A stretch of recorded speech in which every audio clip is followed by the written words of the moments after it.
এই মিয়া, আপনার কি চোখ নাই নাকি? চোখে দেখতে পান না? এভাবে আমার উপর এসে পড়লেন কেন? আমি কি ইচ্ছে করে আপনার উপর পড়েছি নাকি? আমি তো দরজা দিয়ে ভিতরে প্রবেশ করছিলাম। আপনি তো ধপ করে আপনি আমার সামনে এসে পড়লেন। তাই তো আমি আপনার উপর পড়ে গেলাম। চুপ করুন আপনি। আমি খুব ভালোভাবে বুঝতে পেরেছি আপনি ইচ্ছে করেই আমার উপর পড়ে গেছেন। কারণ আপনার মতো ছেলেরা সুন্দরী মেয়ে মানুষ দেখলেই গায়ে পড়তে চায়। আরে আসছে আমার সুন্দরী, যেই না চেহারা, নাম রাখছে পেয়ারা। আবার কেউ নাকি ওনার উপর ইচ্ছে করে গায়ে পড়ে যাবে, এটা আপনি ভাবলেন কি করে? এই ছেলে একদম উল্টাপাল্টা কথা বললে থাপ্পড় মেরে একদম নাক ফাটিয়ে ফেলবো বলে দিলাম। চুপচাপ এখান থেকে কেটে পড়েন তো। আমি এখান থেকে কেটে পড়ব মানে? আমার বাড়ি, আর আমার বাড়িতে এসে আমার উপর খবরদারি করা হচ্ছে। কে আপনি বলেন তো শুনি? এতক্ষণ ধরে রাখি কথা বলি প্রিয়াঙ্কার দিকে না তাকিয়ে বলছিল। এতক্ষণে এসে প্রিয়াঙ্কার দিকে ফিরে তাকায়। প্রিয়াঙ্কার দিকে যোগ করতে এসে তো একদমই অবাক, এটা মেয়ে নাকি অন্য কিছু এটাই ভাবতে পারছে না। গায়ের রং শ্যামবর্ণ, চেহারাটা কি মায়াবী, শরীরের মতো টানা টানা চোখ, তাতে আবার জল দেওয়ার কপালে একটা কালো টিপ, যেন একদম অপ্সরের মতো লাগছে।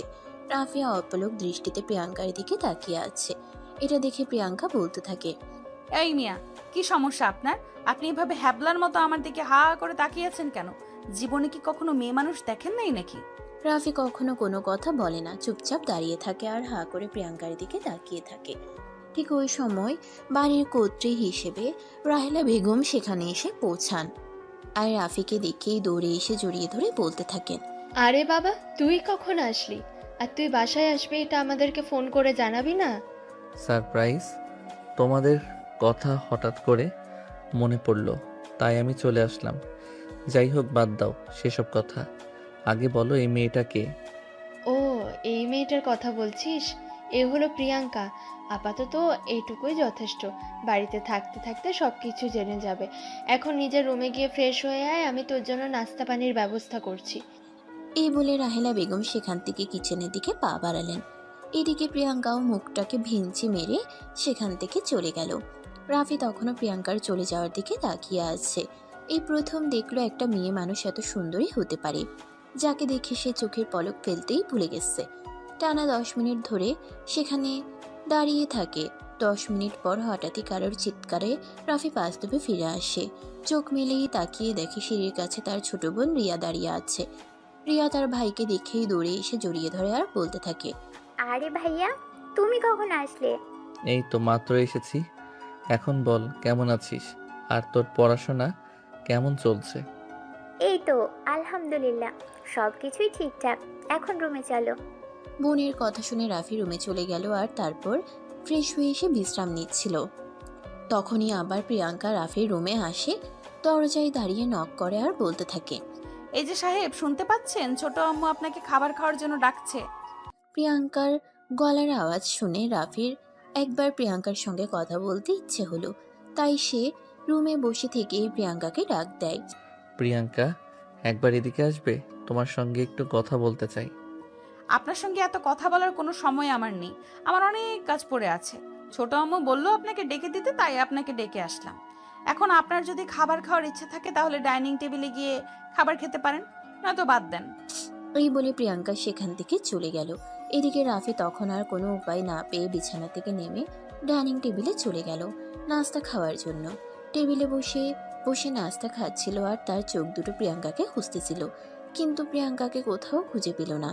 রাফি খাবার টেবিলে বসে এদিক ওদিক তাকাচ্ছে। এটা দেখে রাফির দাদিমা রাফিকে বলে, কি ব্যাপার দাদা ভাই, তুমি মনে হয় কাউকে খুঁজতেছ? কই না তো, আমি আবার কাউকে খুঁজতে যাব কেন? এই যে দেখলাম তুমি এদিক ওদিক তাকাচ্ছিলে, তাই জিজ্ঞাসা করলাম তুমি মনে মনে কাউকে খুঁজতেছ নাকি? আরে না, আমি তো এমনিতেই তাকাচ্ছিলাম। এই বলে রাফি খাবার খাওয়া শুরু করলো। খাওয়া দাওয়া শেষ হলে তার দাদিমাকে নিজের রুমে ডেকে নিলেন রাফি। তার দাদিমায়ের কোলে মাথা রেখে শুয়ে আছে আর তার দাদিমা তার মাথায় হাত বুলিয়ে দিতে দিতে বলল, দাদা ভাই, বয়স তো অনেক হলো, পড়াশোনা শেষ করলে চাকরিও করছো। আমার তো দিন ফুরিয়ে আসছে। আমাকে কি বেঁচে থাকতে নাত বউয়ের হাতের রান্না খেতে দিবে না? এটা তুমি কেমন কথা বলছো দাদিমা? কেন দেব না?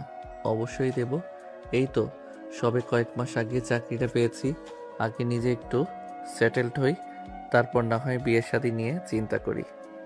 দেখো দাদা ভাই, আমি এত কথা শুনতে চাই না। তুমি পড়াশোনা করতে চেয়েছো, পড়াশোনা করতে দিয়েছি। তুমি চাকরি করতে চেয়েছো, চাকরিও করতে দিয়েছি। এখন তোমাকে বিয়ে করতেই হবে। তা না হলে কিন্তু আমি তোমার সঙ্গে কোনো কথাই বলবো না। আর এটাই আমার শেষ কথা। এটা তুমি কেমন কথা বলছো বলো? তুমি তো দিলে আমাকে ফাঁসিয়ে। আচ্ছা ঠিক আছে, তুমি যেটা ভালো মনে করো সেটাই হবে। এই তো আমার লক্ষ্মী দাদা ভাই। আচ্ছা ঠিক আছে, আমি তোমার বাবাকে বলবো তোমার জন্য বিয়ের সম্বন্ধ দেখতে। প্রয়োজন হলে আমি নিচে গিয়ে দেখব। এই বলে তারা দাদি নাতিতে মিলে গল্প করতে থাকে। এভাবেই চলে যায় বেশ কিছুক্ষণ সময়। তখনই হঠাৎ রাফির দাদিমা প্রিয়াঙ্কাকে ডাক দেয় ওনাকে ওষুধগুলো দিয়ে যাওয়ার জন্য। আসলে আজ সকাল থেকে প্রিয়াঙ্কা একটু কাজের চাপে আছে, তাই রাতে দাদিমাকে ওষুধ দিতে ভুলে গিয়েছিল। রাফির দাদিমায়ের ডাক শুনে প্রিয়াঙ্কা দৌড়ে ওনার রুমে চলে আসেন আর তারপর বলতে থাকে, আমাকে ক্ষমা করে দাও দাদিমা, আসলে আমি ভুলে গিয়েছিলাম। তুমি একটু অপেক্ষা করো, আমি এক্ষুনি তোমার সমস্ত ওষুধ নিয়ে আসছি। আচ্ছা ঠিক আছে, এবারের মতো তোকে ক্ষমা করে দিলাম। শুধুমাত্র আজ আমার নাতি এখানে আছে বলে। তবে আজকের পর কিন্তু কোনো ক্ষমা পাবি না। এখন যা, তাড়াতাড়ি করে ওষুধগুলো নিয়ে আয়। প্রিয়াঙ্কা তখন আর কোনো কথা না বলে সোজা আলমারি ড্রয়ার থেকে ওষুধ নিয়ে আসলো আর রাফির দাদুকে ওষুধগুলো খাইয়ে দিল। প্রিয়াঙ্কা যতক্ষণ এই রুমে ছিল, রাফি ততক্ষণ অপলক দৃষ্টিতে প্রিয়াঙ্কার দিকে তাকিয়েছিল। প্রিয়াঙ্কা চলে যাবে ঠিক ওই সময় রাফি পিছন থেকে বলে, যদি কিছু মনে না করো, আমি তোমার সঙ্গে একটু কথা বলতে পারি? অবশ্যই বলতে পারেন, কিন্তু এখন আপনার সঙ্গে কথা বলার কোনো সময় আমার হাতে নেই। রান্না করা অনেক কাজ পড়ে আছে, তাড়াতাড়ি শেষ করতে হবে, তা না হলে আবার ছোট আম্মু বকাবকি করবে। এই বলে প্রিয়াঙ্কা সেখান থেকে চলে গেল। তখনই রাফির দাদিমা দুষ্টামির ছলে রাফিকে বলে ওঠে, তা দাদা ভাই, তুমি সকালে নাস্তা টেবিলে বসে প্রিয়াঙ্কাকেই মনে মনে খুঁজতেছিলে নাকি? আরে তুমি যে কি বলো না দাদিমা, আমি ওকে কেন খুঁজতে যাব? ওর সঙ্গে কি আমার কোনো সম্পর্ক আছে নাকি? কিন্তু আমার মনে হয় সকালবেলা নাস্তা দিলে তুমি ওকেই মনে মনে খুঁজতেছিলে, কারণ তোমার চোখের ভাষা বলে দিচ্ছিল তুমি ওকে কিছু বলতে চাও। আরে দাদিমা, বিলিভ নেই সেরকম কিছুই না। মেয়েটাকে আমাদের বাড়িতে এই প্রথম দেখলাম তো, তাই একটু কথা বলতে ইচ্ছে হলো, ওর ব্যাপারে একটু জানতে ইচ্ছে হলো, তাই, এর বেশি কিছু না। এই বলে রাফি কথাটাকে ঘুরিয়ে দিয়ে যাদের সঙ্গে গল্প করতে থাকে। এভাবে কেটে যায় সেদিনের সকাল আর দুপুর। বিকেলবেলা রাতে বাগানে বসে ফোনে তার বন্ধুর সঙ্গে আড্ডা দিচ্ছিল। তখনই প্রিয়াঙ্কা কোনো একটা কাজে বাসা থেকে বের হয়। রাফি প্রিয়াঙ্কাকে দেখা মাত্রই তার পেছনে প্রিয়াঙ্কা একটা মুদি দোকান থেকে বেশ কিছু জিনিসপত্র কিনে আর তারপর বাড়ির দিকে ফিরে আসছিল। তখনই রাফি তার সামনে এসে দাঁড়ায়। কিছু মনে না করলে আমি তোমায় সাহায্য করতে পারি, কারণ এই জিনিসগুলো বয়ে নিয়ে যেতে তোমার বেশ কষ্ট হচ্ছে।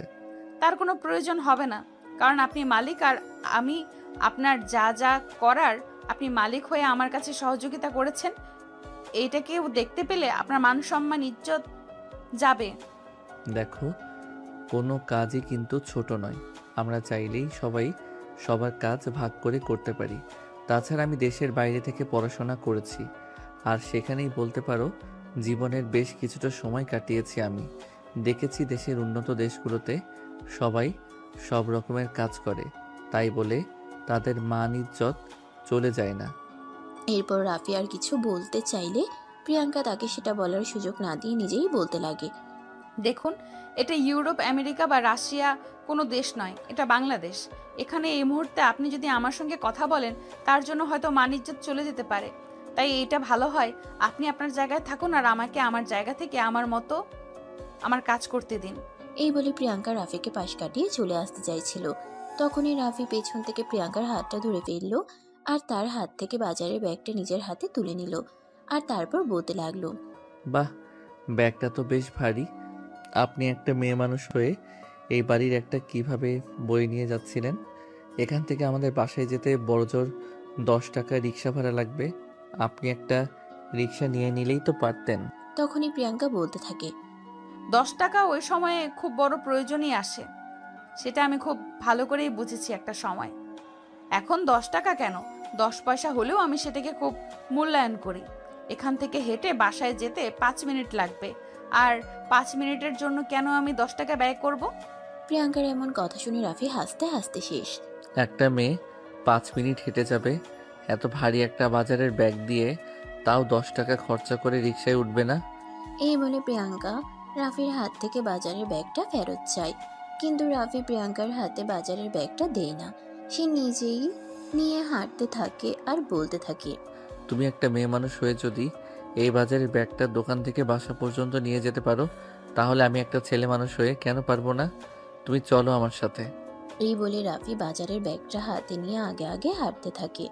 আর প্রিয়াঙ্কাও তখন রাফির সঙ্গে জোর জবরদস্তি করেও যখন বাজারের ব্যাগটা নিজের হাতে নিতে পারছিল না, তাই সেও রাফির পেছন পেছন হাঁটতে থাকে।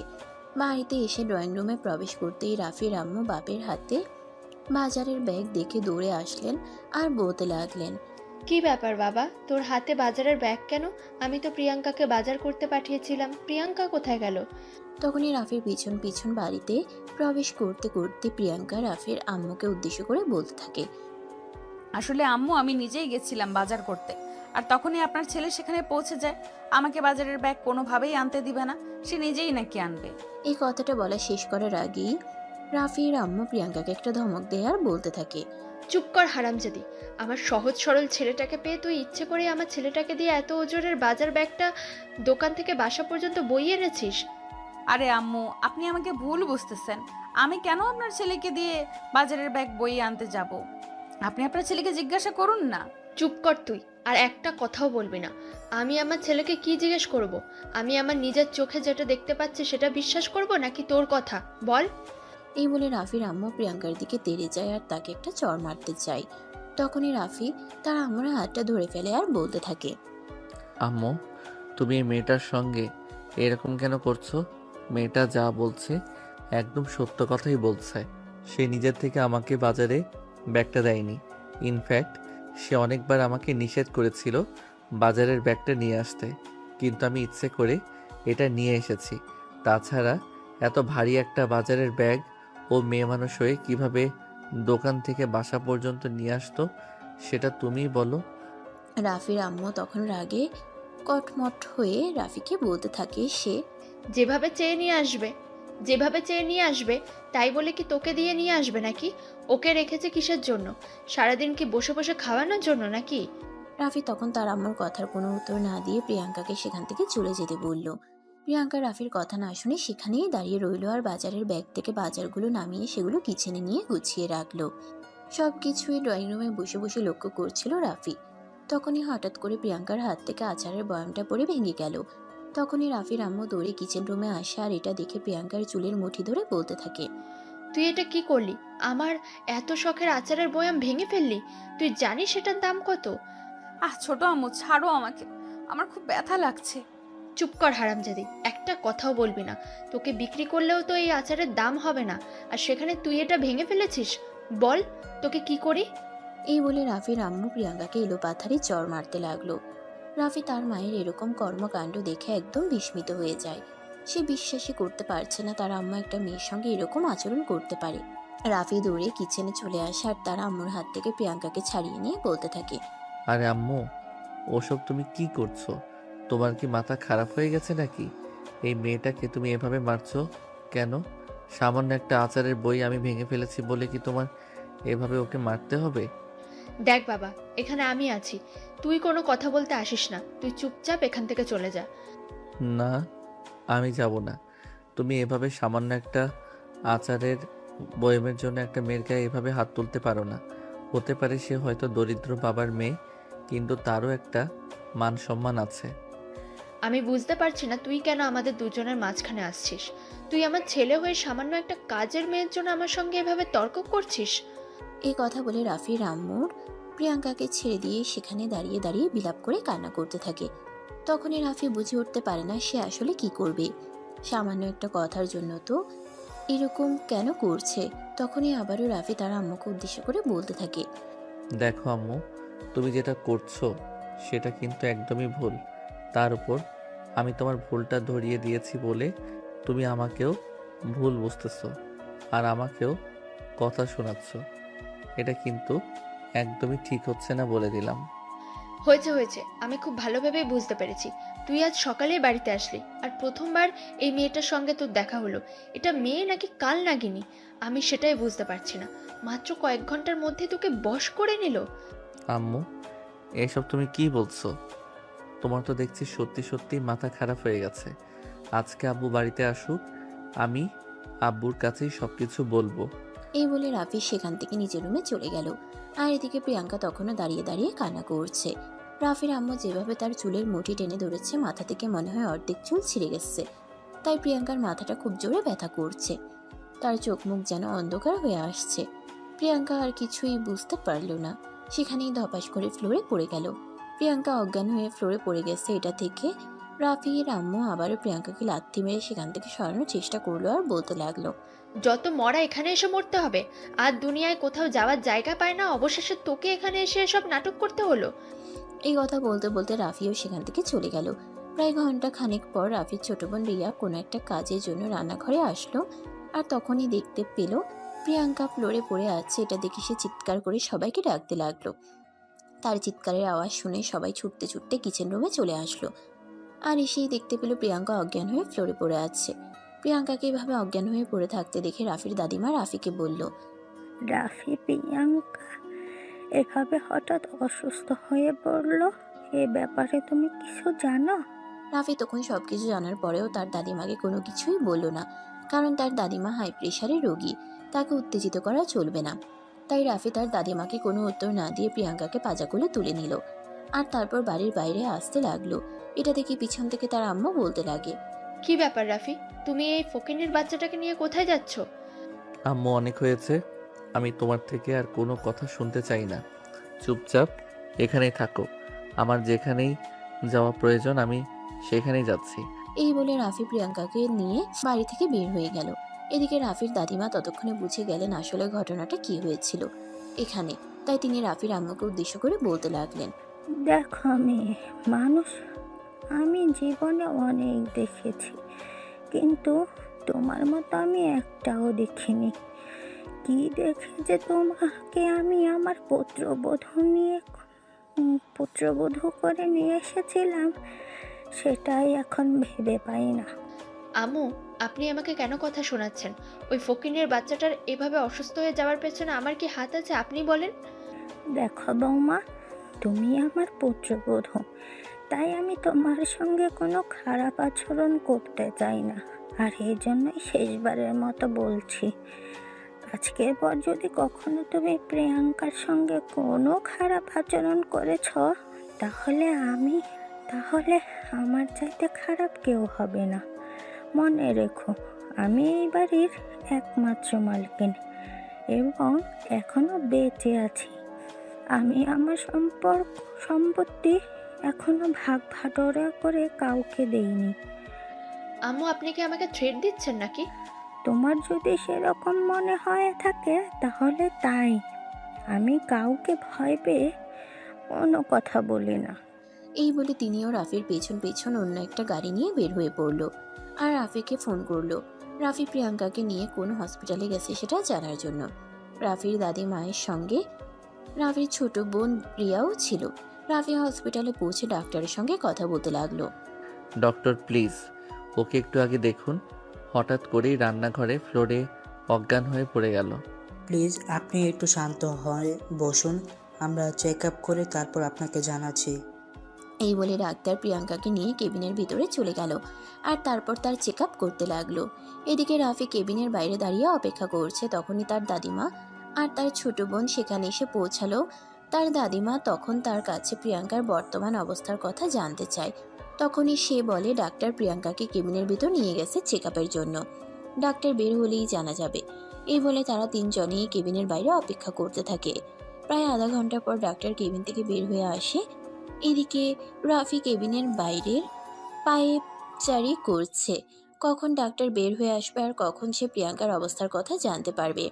ডাক্তার প্রিয়াঙ্কার কেবিন থেকে বের হওয়া মাত্রই রাফি দৌড়ে ডাক্তারের কাছে চলে গেল আর তারপর ডাক্তারকে জিজ্ঞাসা করতে লাগলো। ডক্টর, কি হয়েছে প্রিয়াঙ্কার? সে এভাবে হঠাৎ করে ফ্লোরে অজ্ঞান হয়ে পড়ে গেছিল কেন? দেখুন, আমরা এখনও শুরু হয় কোনো কিছুই বলতে পারছি না, তবে যতদূর বুঝলাম মেয়েটা অনেক দিন ধরেই শারীরিক এবং মানসিকভাবে ডিপ্রেশনের মধ্যে আছে, তাই এরকমটা হয়েছে। যাই হোক, কিছু টেস্ট করাতে হবে, আমি লিখে দিচ্ছি, আপনারা প্লিজ করিয়ে নিয়ে আসুন, তারপর বলতে পারবো। আচ্ছা ঠিক আছে ডক্টর, কোনো সমস্যা নেই। আপনি টাকা পয়সা নিয়ে কোনো চিন্তা করবেন না। যে ট্রিটমেন্ট করালে সে তাড়াতাড়ি সুস্থ হয়ে উঠবে তাই করুন। টাকা যা লাগে আমি দেব। এই বলে সে ডাক্তারের সঙ্গে দৌড়ে তার চেম্বারে চলে গেল। ডক্টর বেশ কয়েকটা টেস্ট লিখে কাগজটা রাফির হাতে ধরিয়ে দিল। রাফি তখনই কেবিনে এসে প্রিয়াঙ্কাকে নিয়ে টেস্ট করাতে চলে গেল। ততক্ষণে প্রিয়াঙ্কার জ্ঞান ফিরে এসেছে। প্রিয়াঙ্কা চোখ খুলেই রাফিকে দেখতে পেয়ে বলল, আমি কোথায়? তুমি হসপিটালে আছো, চুপচাপ শুয়ে থাকো। তোমাকে টেস্ট করাতে নিয়ে এসেছি। আমি তো বাসায় ছিলাম, আমাকে এখানে কেন নিয়ে এসেছেন? বললাম না চুপ করে শুয়ে থাকো। আমি তোমার কোনো কথা শুনতে চাই না। মেজাজ খুব খারাপ আছে বলে দিলাম। ধমক দিয়ে কথাটা বলতেই প্রিয়াঙ্কা আর কোনো কথা বলল না। এদিকে টেস্ট করানো শেষ হলে প্রিয়াঙ্কাকে নিয়ে আবারও কেবিনে চলে আসে। তখনই রাফির দাদিমা আর তার ছোট বোন রিয়া প্রিয়াঙ্কার সঙ্গে কথা বলতে আসে। দিদি ভাই, তোমার শরীরটা এখন কেমন লাগছে? মাথাটা খুব যন্ত্রণা করছে, কিন্তু দাদিমা আমি এখানে এলাম কি করে? রাফি তোকে এখানে নিয়ে এসেছে, তুই অজ্ঞান হয়ে কিচেনে পড়েছিলি। রিয়া সেটা দেখে আমাদের সবাইকে ডাক দেয়, আর তারপরেই তোকে এখানে নিয়ে আসা হয়েছে। তোর শরীরটা এত খারাপ ছিল সেটা তুই আমাকে একবার বলতে পারলি না? আমি বাড়িতে ডক্টর ডেকে নিতাম। দাদিমা সেরকম কোনো ব্যাপার না, আমি তো ঠিকই ছিলাম। হঠাৎ মাথাটা খুব যন্ত্রণা করছিল, তাই হয়তো মাথা ঘুরে পড়ে গেছিলাম। হয়েছে, তুমি আর কোনো কথা বলবে না। আমরা ভালোভাবেই বুঝতে পেরেছি আম্মুর অত্যাচার সহ্য করতে না পেরে আজ তোমার এই অবস্থা। তাই তো আমি তোমাকে সেদিন বলেছিলাম কোথাও পালিয়ে যাওয়ার জন্য, কিন্তু তুমি তো আমার কথা শুনলেই না। কোথায় যাবো রে পাগলি মেয়ে? দুনিয়াতে কি আমার যাওয়ার কোনো জায়গা আছে নাকি? থাকলে আমি অবশ্যই চলে যেতাম, এখানে পড়ে থাকতাম না। এই বলে প্রিয়াঙ্কা কান্না করতে থাকে। তখনই রাফির দাদিমা তাকে ধমক দিয়ে কান্না করতে নিষেধ করে আর বলে, চুপ কর, আর একটা কথাও বলবি না। আমি তোর কাছ থেকে কোনো কথা শুনতে চাই না। তুই আমার বাড়ি থেকে এভাবে অত্যাচারিত হচ্ছিলি, কিন্তু একটা বার মুখ খুলে আমাকে কিছু বললি না কেন? কই না তো, আমি একদম ঠিক আছি। এগুলো আমার কপালে লেখা ছিল, তা না হলে কেন আমার বাবা মা আমাকে ফেলে রেখে এভাবে চলে গেল? দেখ, আল্লাহর ফয়সালা আমাদেরকে মেনে নিতে হবে। হয়তো এটা তোর জন্য লিখে রেখেছিল, তাই তারা তোকে পেলে এভাবে চলে গেছে। কিন্তু আমি তো বেঁচে আছি, আমি বেঁচে থাকতে তুই কেন কষ্ট করবি বল? ততক্ষণই রাফি টেস্টের রিপোর্ট নিয়ে চলে এসেছে, সঙ্গে ডাক্তারও এসেছে। রাফিকে তিনি প্রবেশ করেই প্রিয়াঙ্কাকে এভাবে তার দাদিমায়ের সঙ্গে গল্প করতে দেখে বলতে লাগলো, তুমি তো পারো বটে, এতটা অসুস্থ তুমি, আর এখানে বসে বসে তাদের সঙ্গে গল্প করছো। আপনাকে কে বললো আমি অসুস্থ? আমি একদম ঠিক আছি, আমাকে বাসায় নিয়ে চলো না। আমার এখানে থাকতে একটুও ভালো লাগছে না, বাড়িতে আমার কত কাজ পড়ে আছে। মেয়েটা ভাঙবে তবুও মচকাবে না। প্রিয়াঙ্কার মুখ থেকে এ কথা শুনে রাফি প্রিয়াঙ্কাকে ধমক মেরে বলে, তুমি তো যা ইচ্ছে তাই মানুষ, নিজে বাঁচবে কি মরবে তার কোনো গ্যারান্টি নেই। আর অন্যের বাড়িতে কাজ পড়ে আছে সেটা তোমার কেন এত চিন্তা? বাড়ির কাজ কেউ করলে না করলে নাই, বাড়িতে তোমাকে কোনো কাজ করতে হবে না। ছোট আম্মু তো অসুস্থ, আমি কাজগুলো না করলে কে করবে বলেন? রাফি তখন আর কোনো কথা না বলে রিপোর্টগুলো ডাক্তারের হাতে তুলে দিল। আর তারপর ডাক্তার সমস্ত রিপোর্টগুলো দেখলেন আর বলতে লাগলেন, দেখুন, ওনার শরীরের অবস্থা খুব একটা ভালো না। ওনাকে 2 মাস পর পুরোপুরি বেড রেস্টে থাকতে হবে এবং ওনার খাওয়া দাওয়ার প্রতি একটু যত্নশীল হতে হবে। উনি একদমই খাওয়া দাওয়া করে না আর খুব কম ঘুমায়, তাই ওনার শরীরে এই অবস্থা হয়েছে। তাছাড়া আমার মনে হয় উনি শারীরিক এবং মানসিকভাবে ডিপ্রেশনে থাকেন। তাই আপনাদের বলবো, আপনারা যদি ওনাকে সুস্থ করতে চান তাহলে আমি যা বললাম তাই করতে হবে।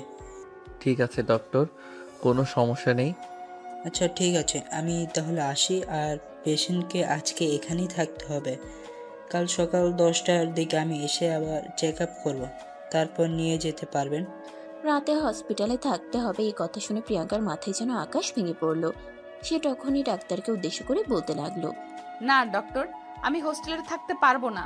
আমার নিজের বিছানা ছাড়া অন্য কোথাও ঘুম আসে না। আপনি প্লিজ আমাকে রিলিজ করে দেবার ব্যবস্থা করুন। আরে আপনি কি পাগল নাকি? আপনার শরীরের কন্ডিশন একদমই ভালো নয়, তাই আপনাকে আজ এখানে থাকতে হবে। আপনার কোথাও যাওয়া চলবে না। এই বলে ডাক্তার সেখান থেকে চলে গেল। তখনই রাফি তার দাদিমা আর তার ছোট বোন রিয়াকে বলতে লাগলো, দাদিমা, তোমরা দুজনে চলে যাও, তোমাদেরকে এখানে থাকতে হবে না। তাছাড়া তুমি তো এমনিতে অসুস্থ, এখানে থাকলে আরও বেশি অসুস্থ হয়ে পড়বে। আমি একাই এখানে সামনে নিতে পারবো। কিন্তু রাফির দাদিমা প্রিয়াঙ্কাকে এখানে রেখে বাসায় যেতে চাইছিল না। উনি বারবার এখানে থাকার জন্য রাফির কাছে রিকোয়েস্ট করতে থাকেন। কিন্তু রাফির দাদিমা যেহেতু অসুস্থ এবং বয়স্ক মানুষ ছিলেন, তাই রাফি কোনোভাবেই তার দাদিমাকে এখানে অ্যালাউ করলো না। সে তার দাদিমা এবং তার ছোট বোন রিয়াকে একবার জোর করিয়ে হসপিটাল থেকে বাড়িতে পাঠিয়ে দিল। আর তারপর সে প্রিয়াঙ্কার কাছে গিয়ে বসলো আর প্রিয়াঙ্কার হাত দুটো ধরে বলতে লাগলো, তুমি আমাকে একটা সত্যি কথা বলবে? হ্যাঁ অবশ্যই, কেন বলবো না। আচ্ছা, তোমার পরিচয়টা কি আমি জানতে পারি? যদিও এই ব্যাপারে এখনো পর্যন্ত আমি বাড়ির কারোর কাছে কোনো কিছু জিজ্ঞাসা করিনি। আমার পরিচয় দিয়ে আপনি কি করবেন? আমার পরিচয় জানার আপনার কোনো প্রয়োজন নেই। হয়তো তোমার কাছে সেটার প্রয়োজন না থাকতে পারে, কিন্তু আমার কাছে সেটার প্রয়োজন আছে। প্লিজ বলো না, তোমার পরিচয় কি? তোমাকে তো আমি আগে কখনো দেখেছি বলে মনে হয় না। যে মানুষটা অতীত ভুলে তাকে আমি মনে করে দিতে চাই না, তাই আমি আমার পরিচয় দেবার প্রয়োজন মনে করছি না। প্রিয়াঙ্কার এরকম কথা শুনে রাফি অনেকটাই চিন্তায় পড়ে গেল। কারণ প্রিয়াঙ্কা কি বলতে চাইছে সে কিছুই বুঝতে পারছে না। অতীত মানে কি বোঝাতে চাইছে? তখনই রাফি আবারও প্রিয়াঙ্কাকে জিজ্ঞাসা করে, তুমি অতীত বলতে কি বোঝাতে চাইছো? একটু বলবে আমাকে? না কিছু না, বাদ দিন এসব কথা। কিন্তু রাফি নাছোড়বান্দা। সে প্রিয়াঙ্কার মুখ থেকে কথা না শুনে কোনোভাবেই ছাড়বে না, তাই সে প্রিয়াঙ্কাকে এই কথাটা বলার জন্য ফোর্স করতে থাকে আর বলতে থাকে, তোমাকে বলতেই হবে, অতীত মানে তুমি কি বলতে চাইছো আর কি বোঝাতে চাইছো? তুমি যদি অতীত কথাটার মানে আজ আমাকে না বলো তাহলে আমি কি করব তার কিন্তু কোনো ঠিক ঠিকানা নেই। আমার সম্পর্কে তুমি কোনো কিছুই জানো না কিন্তু। আপনি কিন্তু শুধু শুধুই বাড়াবাড়ি করছেন। আমি কিন্তু আপনাকে সেই রকম কিছুই বলিনি, শুধু একটা কথাই বলেছি, তার জন্য আপনাকে এমন করতে হবে না। আপনি আমার জীবনে অচেনা মানুষ হয়ে এসেছেন, অচেনা মানুষ হয়েই থাকুন। এই বলে প্রিয়াঙ্কার কথাটাকে ঘুরিয়ে নেওয়ার চেষ্টা করলো। কিন্তু রাফি তাকে সেটা করতে দিল না। তাই রাফি বলতে লাগলো, তোমাকে না বললাম আমাকে এই কথাটা বলতে হবে, তাহলে তুমি বলছো না কেন? তুমি যদি আমাকে এই কথাটা না বলো তাহলে কিন্তু আমি আমার নিজের খুব বড় একটা ক্ষতি করে ফেলবো, যেটা তুমি কল্পনাও করতে পারবে না। আপনি এভাবে কেন কথা বলছেন? আমার জন্য আপনি কেন নিজের ক্ষতি করবেন? তুমি যদি চাও তোমার জন্য আমি নিজের ক্ষতি না করি তাহলে তুমি আমাকে সোজাসাপটা বলে ফেলো, অতীত বলতে তুমি কি বোঝাতে চেয়েছো, যেটা আমার মনে নেই কিন্তু তোমার মনে আছে। তখন প্রিয়াঙ্কা বলতে থাকে, আজ থেকে প্রায় 18 বছর আগের কথা, যখন প্রিয়াঙ্কা আর রাফি দুজনেই ছোট ছোট ছিল। প্রিয়াঙ্কা আর রাফি সম্পর্কে আপন চাচাতো ভাই বোন। তবে তাদের দুজনের মধ্যে ছিল আকাশ পাতাল ব্যবধান। কারণ প্রিয়াঙ্কার বাবা ছিল গ্রামের সহজ সরল একজন কৃষক, আর রাফির বাবা ছিল পড়াশোনা করে শিক্ষিত হয়ে সরকারি চাকরি করা একজন কর্মকর্তা। যার কারণে রাফির বাবা তার বউ বাচ্চা নিয়ে শহরে থাকতো, আর প্রিয়াঙ্কার বাবা তার ফ্যামিলি নিয়ে গ্রামেই বসবাস করত। এর মধ্যেই হঠাৎ করে রাফির দাদিমা খুব অসুস্থ হয়ে পড়েন, যার কারণে রাফির দাদিমাকে রাফির বাবা চিকিৎসা করানোর জন্য ঢাকায় নিয়ে আসেন। আর তারপর থেকে তিনি সেখানেই থাকতে শুরু করেন। তবে প্রিয়াঙ্কার বাবার যে অর্থ সম্পদ একেবারে কম ছিল সেরকমটা কিন্তু নয়। প্রিয়াঙ্কার দাদা ভাই তাদের দুই ছেলের জন্য বেশ কিছু জায়গা সম্পত্তি রেখে গিয়েছিলেন। কিন্তু রাফির মা ছিল খুবই ধূর্ত আর চালাক। রাফির মা রাফির বাবাকে ফুসলিয়ে ফাসলিয়ে ভাইয়ের থেকে সমস্ত সম্পত্তি ছিনিয়ে নিয়ে বিক্রি করে দেয় এবং শহরে তাদের একটা ফ্ল্যাট করে। তবে সমস্ত ভুল করলেও রাফির বাবা একটা ভুল করেনি, কারণ তিনি সমস্ত জায়গায় সম্পত্তি যা কিছুই করেছিলেন সবকিছু নিজের নামে করেছিলেন। যদিও রাফির মা অনেকবার চেষ্টা করেছিল সবকিছু নিজের নামে করে নেওয়ার জন্য, কিন্তু তিনি সেটা করতে দেননি।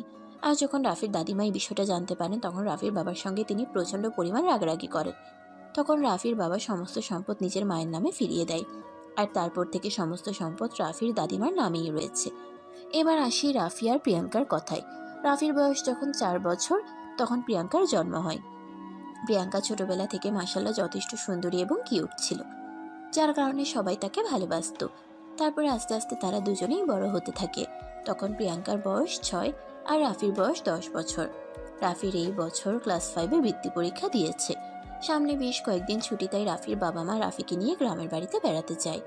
যদিও রাফির মা যেতে চাইছিল না, রাফির বাবা জোর করেই তাদেরকে নিয়ে গেছে।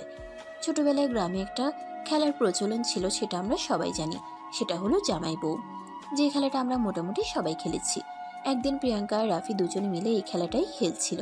তখনই রাফির আম্মু সেখানে এসে উপস্থিত হয় আর রাফিকে টানতে টানতে সেখান থেকে নিয়ে আসে। তোমাকে কতবার বলেছি এই ছোট লোকের বাচ্চাটার সঙ্গে তুমি মিশবে না, কিন্তু তারপরও কেন তুমি বারবার এই ছোট লোকের বাচ্চাটার সঙ্গে মেলামেশা করো? আম্মু তো আমার সঙ্গে খেলা করেছিল, আমরা দুজন জামাই বউ খেলছিলাম, আমার খুব ভালো লাগছিল। প্লিজ আমাকে ছেড়ে দাও, আমি আরেকটু খেলবো। চুপ কর, এসব অসভ্য মার্কা কথাবার্তায় বেয়াদব মেয়েটা তোমাকে শিখিয়েছে। চুপ করো, এসব অসভ্য মার্কা কথাবার্তায় বেয়াদব মেয়েটা তোমাকে শিখিয়েছে, তাই না? আজ আসুক তোমার বাবা বাড়িতে, আমি এর একটা ব্যবস্থা করেই ছাড়বো। এইটুকুনি একটা মেয়ে কি নোংরা নোংরা কাজ করে? এই বলে রাফির আম্মু প্রিয়াঙ্কাকে বকাবকি করতে করতে নিজের ছেলেকে সকল থেকে নিয়ে যাচ্ছিলেন। তখনই প্রিয়াঙ্কার আম্মু এসে সেখানে উপস্থিত হয় আর রাফির আম্মুকে এভাবে রাগান্বিত হতে দেখে প্রিয়াঙ্কার আম্মু রাফির আম্মুকে বলে, কি ব্যাপার ভাবি, কি হয়েছে? তোমাকে এরকম রাগান্বিত দেখাচ্ছে কেন? তোরাও যেমন তোদের বাচ্চাগুলোকেও ঠিক এমনভাবে পয়দা করেছিস। আরে ভাবি, তুমি এভাবে কেন কথা বলছো? কি হয়েছে আমাকে খুলে বলো। প্রিয়াঙ্কা কিছু করেছে? কি করেনি সেটাই বল। আমার এইটুকুনি একটা ছেলে, সেটাকে দিয়ে তোর মেয়ে জামাই বউ খেলছে। এতে এভাবে রেগে যাওয়ার কি আছে? গ্রামের বাচ্চারা সবাই তো এভাবেই খেলাধুলা করে, তারা এই বিষয়টাকে খুব এনজয় করে। এই কথাটা শুনে রাফির আম্মু খুব বেশি রেগে যায় আর প্রিয়াঙ্কার আম্মুর সঙ্গে একরকম ঝগড়া বাজিয়ে দেয়। তখনই রাফির দাদিমা এসে তাদের এই ঝগড়া সামাল দেন আর তারপর সেদিনই রাফির আম্মু রাফিকে নিয়ে ঢাকায় ফিরে আসেন। এরপর আর কখনোই গ্রামে যাওয়া হয়নি। কিন্তু প্রিয়াঙ্কার সেই দিনের সেই বিয়ে খেলাটাকে মনে নিয়ে বসেছিল। তার মনে একটাই পুরুষ বাসা বেঁধেছিল, সেটা হলো রাফি। রাফির পর আর কোনো পুরুষ মানুষ তার জীবনে আসেনি। রাফিকে নিজের স্বামী হিসেবেই মানে। কথাটা শোনা মাত্রই রাফির 2 চোখ দিয়ে জল পড়তে লাগলো। প্রিয়াঙ্কা রাফির চোখের জল মুছে দিল আর তারপর বলতে লাগলো, একদম কাঁদবেন না, কারণ প্রকৃতি আমাদের পক্ষে নেই। থাকলে হয়তো আজ আমরা দুজনার থাকতাম। কিন্তু সবচেয়ে দুর্ভাগ্যের ব্যাপার কি জানো, আজ আমি চাইলেও তোমাকে আমার করতে পারবো না, আর তুমিও আমার হতে পারবে না। তোমাকে এসব কথা কে বলেছে? অবশ্যই তুমি আমারই হবে। হয়তো মাঝখানে বেশ কিছু বছর কেটে গেছে, কিন্তু সেই দিনটার কথা তুমি মনে করিয়ে দেওয়ার পর আমার খুব ভালোভাবেই মনে পড়ছে। তাই আমি যদি বিয়ে করি তোমাকেই করব। তুমি ছাড়া অন্য কোনো নারী কখনোই আমার জীবনে আসবে না। এই বলে রাফি প্রিয়াঙ্কাকে টান দিয়ে নিজের বুকের সঙ্গে মিশিয়ে নেয় আর তার কপালে আলতো করে একটা ভালোবাসার পরশিকে দেয়। প্রিয়াঙ্কা রাফির থেকে নিজেকে ছাড়ানোর চেষ্টা করতে থাকে আর রাফিকে বলতে থাকে, আরে এসব তুমি কি করছো? প্লিজ আমাকে ছেড়ে দাও। আমি তোমার ভালোবাসাকে মনে রেখে সুখে থাকতে পারবো, ভালো থাকতে পারবো। শুধু তোমাদের ওই বাড়িটা থেকে আমাকে বের করে দিও না, কারণ আমাকে যদি ওই বাড়িটা থেকে বের করে দাও তাহলে হয়তো তোমার ছায়াটাও দেখতে পাবো না, তখন আমার খুব কষ্ট হবে। চুপ করো তুমি, এসব কথা আর একবারও বলবে না। তোমাকে কেউ ওই বাড়িতে কে বের করে দিতে পারবে না। আমি তোমাকে আমার বউ বানিয়ে ওই বাড়িতে তুলে নেব, কারণ সব কিছুতে যেমন আমার আর রিয়ার অধিকার রয়েছে, ঠিক তেমনি তোমার অধিকার রয়েছে। যদিও তুমি সব কিছু থেকে বঞ্চিত, কিন্তু আমি আজ তোমাকে কথা দিলাম, তোমার সব কিছু আমি আবার তোমাকে ফিরিয়ে দেব। এসব বাহানা, তাই প্লিজ তুমি এসব কিছু ভুলে যাও। আমাকে আমার ভালোবাসা মনে নিয়েই বেঁচে থাকতে দাও।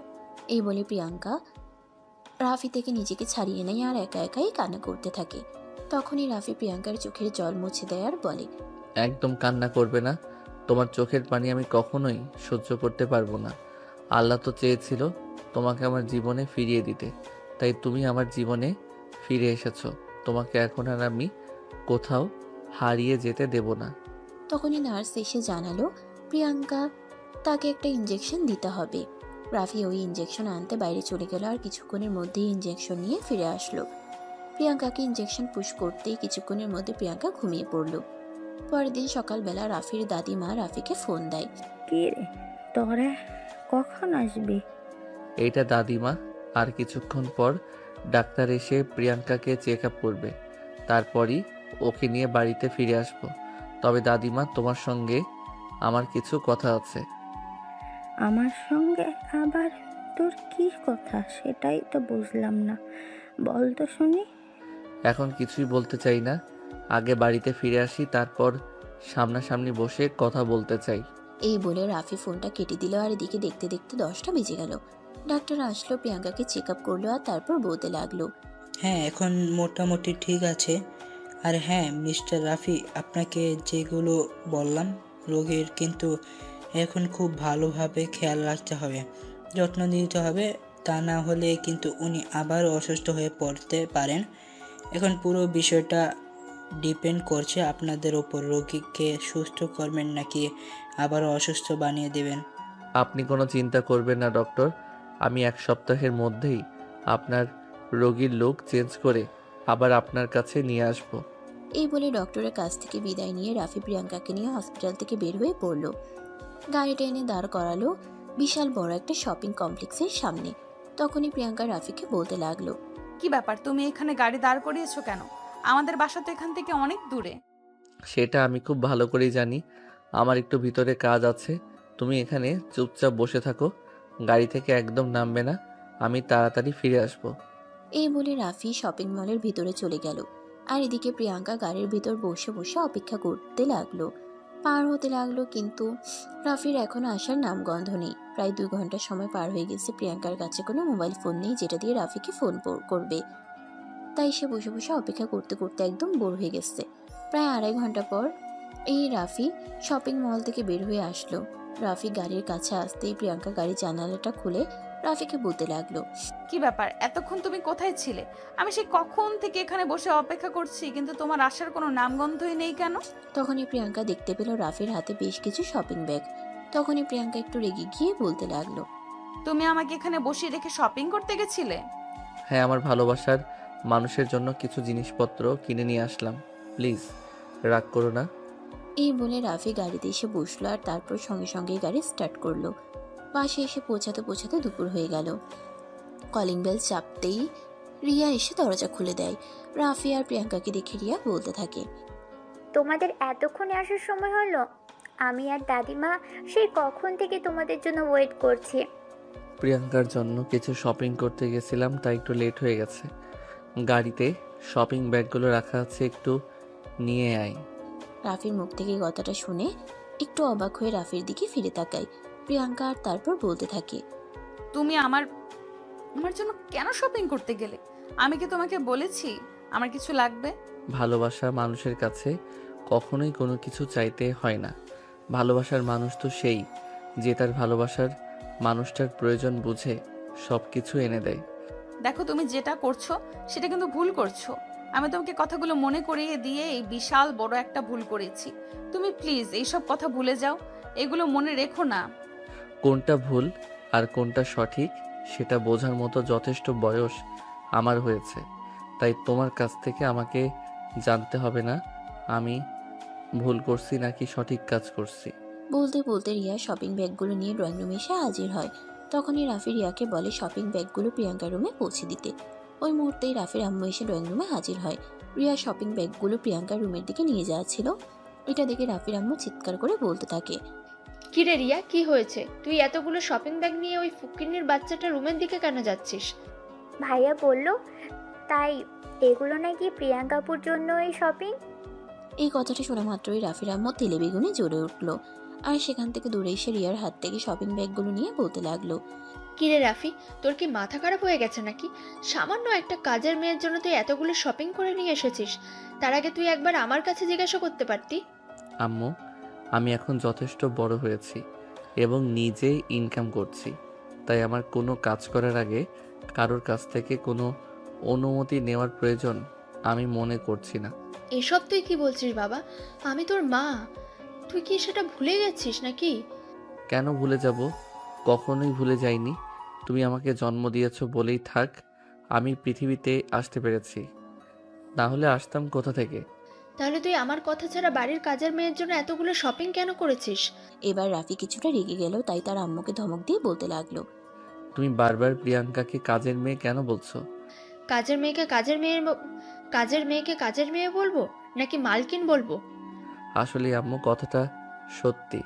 মানুষের টাকা পয়সা হয়ে গেলে অহংকার বেড়ে যায়। তোমাদের সেরকমই হয়েছে। তুমি হয়তো এটা ভুলে গিয়েছো, এই সম্পত্তিতে যতটুকু অধিকার আমার রয়েছে ঠিক ততটুকু অধিকার প্রিয়াঙ্কারও রয়েছে। এসব তুই কি বলছিস? আমাদের সম্পত্তির উপর কাজের মেয়ের অধিকার কেন থাকবে? তোকে এই কথাগুলো কে বলেছে? নিশ্চয়ই এই শয়তান মেয়েটা বলেছে, তাই না? আম্মু, তুমি সবসময় প্রিয়াঙ্কাকে দোষারোপ করে কথাবার্তা বলা বন্ধ করো। আমি সব কিছু জেনে গেছি, তাই আমাকে নতুন করে কোনো কিছু শিখাতে এসো না। এই বলে রাফি প্রিয়াঙ্কাকে নিয়ে তার রুমে চলে গেল। এদিকে এসব দেখে রাগে গজগজ করছিল রাফির আম্মু। রাগে ফুসফুস করতে করতেই তিনি শপিং ব্যাগগুলো ড্রয়িং রুমে ছুঁড়ে ফেলে তারপর নিজের রুমে চলে আসেন। এদিকে রাফি প্রিয়াঙ্কাকে রুমে নিয়ে আসতেই প্রিয়াঙ্কা রাফিকে বলতে থাকে, এসবের কি দরকার ছিল? কেন শুধু শুধু ছোট আম্মুর সাথে তুমি ঝগড়া বাঁধালে? তুমি এসব নিয়ে একদম চিন্তা করবে না। আমি যখন তোমাকে কথা দিয়েছি তোমার অধিকার আমি তোমাকে ফিরিয়ে দেব, তাহলে আমি সেটা যেভাবেই পারি সেটা তোমাকে ফিরিয়ে দেবই। তার জন্য আমাকে যাই কিছু করতে হোক না কেন আমি তাই করব। এই বলে রাফি প্রিয়াঙ্কার বিছানাটা গুছিয়ে দিল, আর তারপর প্রিয়াঙ্কাকে তার বিছানায় শুয়ে দিয়ে নিজের রুমে চলে আসলো। ফ্রেশ হয়ে কিছুক্ষণ বিশ্রাম নিয়ে তারপর সে তার দাদিমার রুমে গেল। তার দাদিমা তখন পান খাচ্ছিল। রাফিকে দেখতে পেয়ে তিনি একটু নড়েচড়ে বসেন, আর তারপর রাফিকে নিজের কাছে ডেকে নিয়ে বলতে থাকেন, কি ব্যাপার দাদা ভাই, কি হয়েছে? তুই এখন কি বলতে চেয়েছিলি? দাদিমা, তোমরা সবাই মিথ্যুক। প্রিয়াঙ্কা আমার ছোট চাচার মেয়ে, যার সঙ্গে ছোটবেলায় খেলার ছলে আমাদের বিয়ে হয়েছিল। সেই কথাটা কেন তুমি আমাকে বলনি? এসব কথা না বলার কারণ কি সেটা তুই খুব ভালো করেই জানিস। আমি চাই না এই বাড়িতে নতুন কোনো ঝামেলা হোক।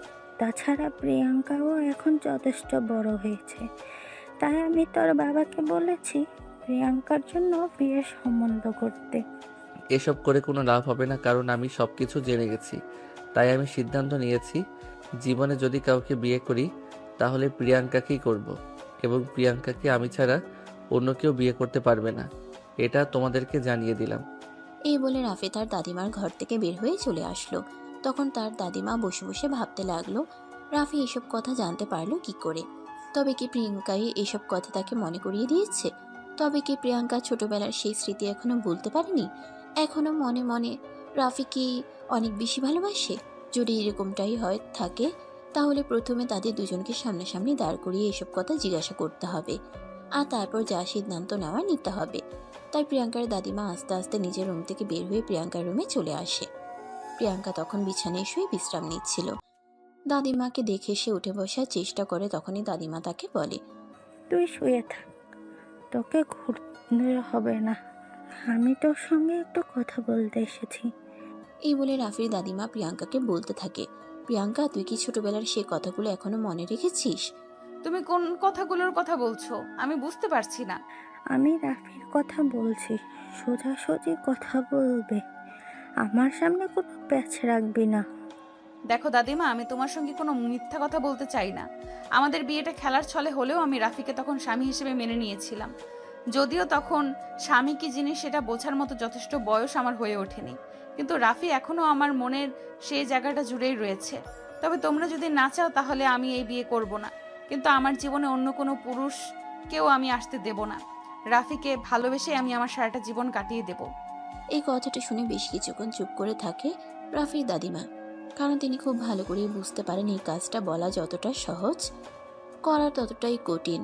তাই তিনি বেশ কিছুক্ষণ চুপ করে থেকে প্রিয়াঙ্কাকে বলেন, দেখ, এই কথাটা তুই যতটা সহজ করে বলছিস, করাটা আদৌ কিন্তু এতটা সহজ নয়। তবে আমি যতদিন বেঁচে আছি আমি সর্বোচ্চ চেষ্টা করব তোর ভালোবাসার মানুষকে তোর করে এনে দেওয়ার জন্য। কিন্তু যদি না পারি তাহলে তুই আমাকে ক্ষমা করে দিস। এই বলে রাফির দাদিমা প্রিয়াঙ্কার রুম থেকে বের হয়ে যায়। এদিকে দেখতে দেখতে বিকেল ঘনিয়ে সন্ধ্যা হয়ে আসলো। তখনই রাফি 2 কাপ কফি হাতে নিয়ে প্রিয়াঙ্কার রুমে প্রবেশ করলো। রাফির হাতে কফির মগ দেখে প্রিয়াঙ্কা বেশ অবাক হয়, আর তখনই সে রাফিকে জিজ্ঞাসা করে, তুমি কফি কোথায় পেলে? কোথায় পাবো? আমি বানিয়ে এনেছি। মজা করছো কেন? আমি তোমার সঙ্গে মজা করব কেন? আমি সত্য কথাই বলছি। তুমি কি ভাবছো আমি দেশের বাইরে থেকে পড়াশোনা করেছি বলে কি আমি কোনো কাজ করতে পারি না? আমি সব রকমের কাজই করতে পারি। তাছাড়া দেশের বাইরে যখন থাকতাম তখন আমার কাজ আমি নিজেই করতাম। সেখানে আমার কাজ করে দেওয়ার জন্য কোনো লোক ছিল না। এই বলে রাফি কফির মগটা প্রিয়াঙ্কার দিকে এগিয়ে দিল। প্রিয়াঙ্কা তখন রাফির হাত থেকে কফির মগটা হাতে নিয়ে এক চুমুক খেলো, আর তারপর বলতে লাগলো, জীবনে প্রথম মনে হয় এই বাড়িতে আসার পর কেউ আমাকে নিজের হাতে কোনো কিছু বানিয়ে দিয়েছে। এখন থেকে প্রতিদিনই তুমি এরকম সামান্য কিছু আমার কাছ থেকে পেতেই পারবে।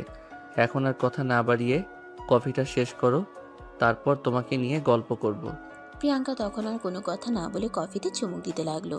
ঠিক তখনই রিয়া সেখানে এসে উপস্থিত হলে তাদের দুজনকে কফি খেতে দেখে রিয়া বলতে লাগলো, তোমরা দুজনেই কফি খাচ্ছ, কিন্তু কফি কোথায় পেলে? আম্মু তো এখন কিচেনে আসেনি। এই গোয়েন্দার মতো এত প্রশ্ন কেন করছিস? আমি কি কফি বানাতে পারি না নাকি? আমি আমাদের দুজনের জন্য কফি বানিয়ে নিয়ে এসেছি। এখন তোর যদি খেতে ইচ্ছে করে তাহলে তুই নিজে গিয়ে বানিয়ে নিয়ে আয়। না, আমার কফি খেতে হবে না। আমি আসলে প্রিয়াঙ্কাপুর সঙ্গে একটু গল্প করব ভাবছিলাম, কিন্তু এখন তো দেখছি এখানে তুমি রয়েছো। প্লিজ ভাইয়া, একটু চলে যাও। আপুর সঙ্গে আমার একটু পার্সোনাল কথা আছে। সেটা হবে না ম্যাডাম, এখন আমি প্রিয়াঙ্কার সাথে গল্প করব। আপনার কোনো কথা বলার থাকলে আপনি কালকে যোগাযোগ করবেন। এই কথা বলে রাফি রিয়াকে কোনো রকম জোর করে রুম থেকে বের করে দিল। আর এটা দেখে প্রিয়াঙ্কা রাফিকে বলতে লাগলো, এটা কি হলো? আমি তো কিছুই বুঝতে পারলাম না। রিয়া আমার সঙ্গে কথা বলতে এসেছিল আর তুমি এইভাবে ওকে রুম থেকে বের করে দিলে কেন? ও তো বলছিল জরুরি কিছু পার্সোনাল কথা আছে।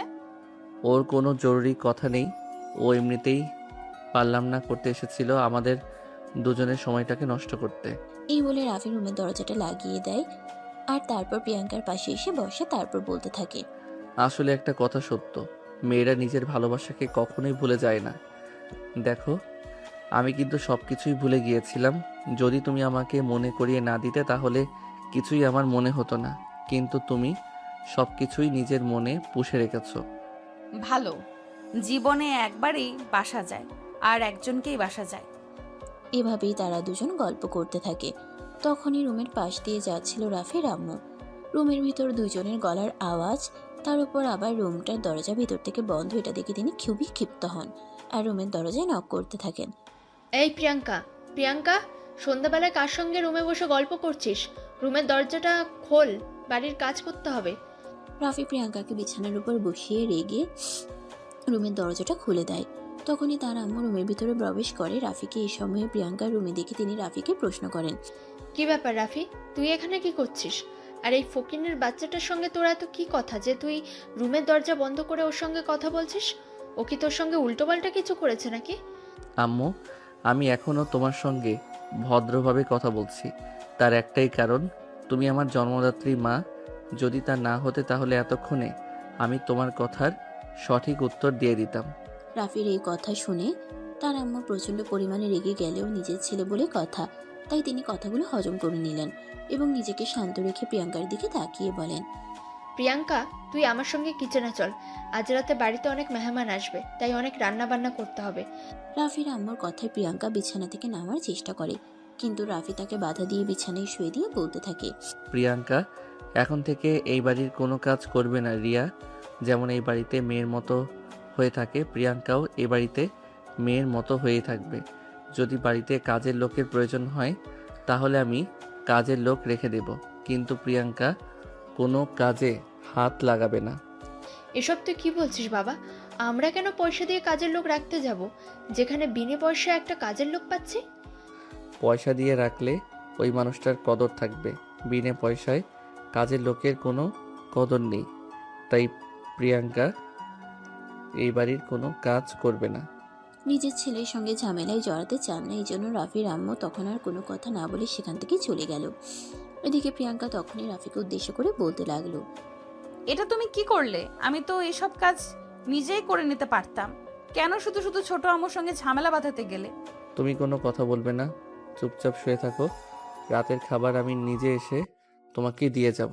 তোমাকে কোনো কিছুর জন্য এই রুম থেকে বের হতে হবে না, তুমি এই রুমের মধ্যেই থাকবে। এরপর রাফি বলে বাইরে তার একটু কাজ আছে, তাই তাকে বাইরে যেতে হবে। এই কথা বলে রাফি রুম থেকে বের হয়ে রুমের দরজাটা বাইরের দিক থেকে লক করে একদম তালা লাগিয়ে দিয়ে চলে গেল, যাতে প্রিয়াঙ্কা কিংবা অন্য কেউ চাইলেও প্রিয়াঙ্কার ঘরের বাইরে আসতে না পারে এবং কোনো কাজ করাতে পারে। এদিকে রাফি রুম থেকে বের হয়ে চলে যাওয়ার পরে প্রিয়াঙ্কা আস্তে আস্তে রুমের দরজা খুলে বাইরে আসার চেষ্টা করছিল, কিন্তু দরজাটা যেহেতু বাইরের দিক থেকে লক করা ছিল তাই প্রিয়াঙ্কা দরজা খুলতে পারলো না আর বাইরেও আসতে পারলো না। তাই সে রিয়াকে নাম ধরে ডাকতে থাকে আর দরজা বারবার টোকা দিতে থাকে। এই রিয়া, রিয়া, দরজাটা একটু খুলে দাও তো, আমি একটু বাইরে বের হব। প্রিয়াঙ্কার গলার আওয়াজ শুনে রিয়া রুমের সামনে আসে আর তখনই দেখতে পায় বাইরে থেকে দরজাটা তালা দেওয়া। ওটা দেখে রিয়া বলতে থাকে, কি ব্যাপার প্রিয়াঙ্কা আপু, তোমার রুমের দরজা বাইরে থেকে তালা দেওয়া কেন? আমিও তো সেটাই বলছি, আমার রুমের দরজা বাইরে থেকে লক করলো কে? আমি বুঝতে পেরেছি, এটা ভাইয়ার কাজ। ভাইয়া ছাড়া কেউ এই কাজ করতেই পারবে না, যাতে তুমি আম্মুর কোনো কাজে সহযোগিতা না করো। তাই ভালোই হয়েছে, অন্তত ভাইয়া যে কয়দিন থাকে সেই কয়দিন তুমি একটু বিশ্রাম নিতে পারবে। এই কথা বলে রিয়া সেখান থেকে চলে গেল। এদিকে প্রিয়াঙ্কা কোনো উপায়ান্তর না পেয়ে বিছানায় গিয়ে বসে রইল। এদিকে রাফি বাড়িতে ফিরে আসলো রাত 10টার দিকে। বাড়িতে এসে কিচেনে ঢুকে গেল। কিচেনে কোনো খাবার নেই, তাই সে তার আম্মুকে ডাকতে লাগলো। আম্মু, ওই আম্মু, একবার এদিকে আসো। ছেলের গলার আওয়াজ শুনে রাহেলা বেগম কিচেনে চলে আসেন আর ছেলেকে দেখে তিনি বলতে থাকেন, কি ব্যাপার, কি হয়েছে? তুই এভাবে চিৎকার চেঁচামেচি কেন করছিস? হাঁড়ি পাতিল সব ধুয়ে পরিষ্কার করে রাখা, তাহলে খাবার কোথায়? এবার তো আমরা খেয়ে নিয়েছি, তুই বাইরে চলে গেছিস, ভেবেছি হয়তো তুই বাইরে থেকে খাবার খেয়ে আসবি। হ্যাঁ, সেটা না হয় বুঝলাম, কিন্তু প্রিয়াঙ্কার খাবার, প্রিয়াঙ্কার রুম তো আমি লক করে রেখে গেছি। তার মানে তোমরা কেউ রুমের ভিতরে যাওনি আর তাকে খাবার দিতে পারোনি, তাহলে তার খাবার কোথায়? তখনই রাফির আম্মু মুখটা কালো করে নিলেন আর বলতে লাগলেন, ওই ফকিন্নির বাচ্চার জন্য কেন আমি খাবার তৈরি করতে যাব? আমাকে কি ওর কাজের মেয়ে মনে হয় নাকি? আমি ওর জন্য কোনো খাবার তৈরি করতে পারবো না। রাফি তখন কোনো কথা না বলে সোজা রান্না করতে লেগে গেল। এই কাজ দেখে রাফির আম্মু বলতে লাগলো, আরে তুই কেন রান্না করছিস? অনলাইন থেকে কিছু অর্ডার করে খেয়ে নে। আম্মু, তুমি চুপচাপ নিজের রুমে চলে যাও। তুমি এটা খুব ভালো করেই জানো প্রিয়াঙ্কা বাইরের খাবার খেতে পারে না, আর এখন যদি রান্না না করি তাহলে মেয়েটাকে না খেয়ে থাকতে হবে। প্রিয়াঙ্কার প্রতি নিজের ছেলের এত দরদ দেখে তিনি কি করবেন কিছুই বুঝতে পারছেন না। মনে মনে চিন্তা করছেন যেভাবেই হোক ছেলেকে এইসব কিছু থেকে সরিয়ে আনতে হবে এবং এই মেয়ের মায়া থেকে সরিয়ে আনতে হবে। এই কথা চিন্তা করতে করতে তিনি নিজের রুমে ফিরে যান। এদিকে রাফি এই রাত 11টার দিকে রান্নাবান্না শেষ করে খাবারের প্লেট নিয়ে প্রিয়াঙ্কার রুমে চলে আসে। দরজা খুলে রুমে প্রবেশ করেই সে দেখতে পায় প্রিয়াঙ্কা তখনও জেগে বসে আছে। এটা দেখে রাফি বলতে থাকে, কি ব্যাপার, তুমি এখনো জেগে বসে আছো? তুমি ঘুমাওনি নাকি? সারাদিন শুয়ে বসে থাকলে আর কত ঘুমাবো আমি? তুমি তো রুমের দরজাটাও বন্ধ করে দিয়ে চলে গেছো, যাতে আমি রুম থেকে বের হতে না পারি, আর সেই সঙ্গে তালাও দিয়ে গেছো, যাতে কেউ আমার রুমের দরজা খুলে বাইরে বের করতেও না পারে। এই কথা শুনে রাফি প্রিয়াঙ্কাকে বলতে থাকে, এখন থেকে প্রিয়াঙ্কাকে এই বাড়িতে এইভাবেই থাকতে হবে, যতদিন না পর্যন্ত প্রিয়াঙ্কা সম্পূর্ণ সুস্থ হচ্ছে। এই বলে রাফি খাবারের প্লেটটা হাতে তুলে নেয় এবং খাবার মাখিয়ে প্রিয়াঙ্কার দিকে এগিয়ে দিয়ে বলতে থাকে, খাবারটা আমি নিজের হাতে রান্না করেছি, খেয়ে জানাবে কিন্তু কেমন হয়েছে। হয়তো তোমার মতো পাকা রাঁধুনি নই, কিন্তু যেটুকু পারি সেটুকুতে আমার চলে যায়। এই বলে রাফি প্রিয়াঙ্কার দিকে খাবারের লোকমাটা এগিয়ে দেয়। প্রিয়াঙ্কা তখন রাফির হাত থেকে প্লেটটা নিজের কাছে নিতে চায় না, নিজের হাতে খাবার খেতে চায়, কিন্তু রাফি তাকে সেটা করতে দিল না। সে নিজের হাতেই প্রিয়াঙ্কাকে খাবার খাইয়ে দিতে লাগলো। খাবার খাওয়া শেষ হলে রাফি নিজের মতোই প্রিয়াঙ্কাকে তার ওষুধ খাইয়ে দিল এবং বিছানায় শুয়ে দিয়ে তার মাথায় হাত বুলিয়ে দিতে লাগলো। এটা দেখে প্রিয়াঙ্কা বলতে লাগলো, এখন কিন্তু একটু বেশি বাড়াবাড়ি হয়ে যাচ্ছে। তুমি নিজের রুমে চলে যাও, আমি ঘুমিয়ে পড়বো। কোনো বাড়াবাড়ি হচ্ছে না, তুমি চুপচাপ শুয়ে ঘুমিয়ে পড়ো। তুমি ঘুমালে তারপরে আমি এই রুম থেকে বের হব। প্রিয়াঙ্কা তখন খুব ভালোভাবেই বুঝতে পারলো এই ছেলে যে রকমের ঘাটতেরা, ওর সঙ্গে কথা বলে কোনো লাভ হবে না, তাই ওর কথা মেনে নেওয়াই ভালো। সেই জন্য প্রিয়াঙ্কা ঘুমিয়ে পড়ল। প্রিয়াঙ্কা ঘুমানোর পর রাফি রুমের দরজাটা আবারও বাইরের দিক থেকে তালা দিয়ে তারপর নিজের রুমে চলে যায়। এভাবেই চলে তাদের দিনগুলো। প্রায় মাসখানেক সময় কেটে গেছে। প্রিয়াঙ্কা এখন পুরোপুরি সুস্থ। সেদিন বিকেলবেলা ব্যালকনিতে বসে বসে গল্পের বই পড়ছিল। তখনই রাফি তার দাদিমাকে নিয়ে প্রিয়াঙ্কার কাছে আসে। প্রিয়াঙ্কা তাদের দুজনকে দেখে উঠে দাঁড়ায়। তখনই রাফি প্রিয়াঙ্কাকে বলে, তুমি ওখানেই বসে থাকো, আমি আমাদের দুইজনের জন্য চেয়ার নিয়ে আসছি। এই বলে রাফি রুমের ভিতর থেকে দুটা চেয়ার নিয়ে আসে আর তারপর তারা দুজনেই বসে। তারপরে রাফি তার দাদিমাকে বলতে থাকে, দাদিমা, এবার তুমি প্রিয়াঙ্কাকে বিষয়টা বলো। দেখ, তোরা দুজনে এখন প্রাপ্তবয়স্ক এবং যেহেতু তোরা দুজনে এখনো দুজনকে ভালোবাসিস, তাই আমি ভাবছি এ ব্যাপারে রাফির আব্বুকে প্রয়োজন। কিন্তু দাদিমা, আমার মনে হয় না তারা এই বিষয়টা মেনে নেবে। যদি মেনে না নেয় তাহলে আমাদের দিন আমরা দেখব।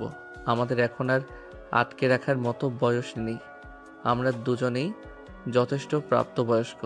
হ্যাঁ, একদম ঠিক কথাই বলেছিস। এরা যদি তোদের সম্পর্ক মেনে নেয় তাহলে কেন তোরা ওদের কথা চিন্তা করবি? আর প্রিয়াঙ্কা রাফি আমার নাতি বলে বোন নয়, তো তাকে ছোটবেলা থেকে দেখছি বলেই বলছি।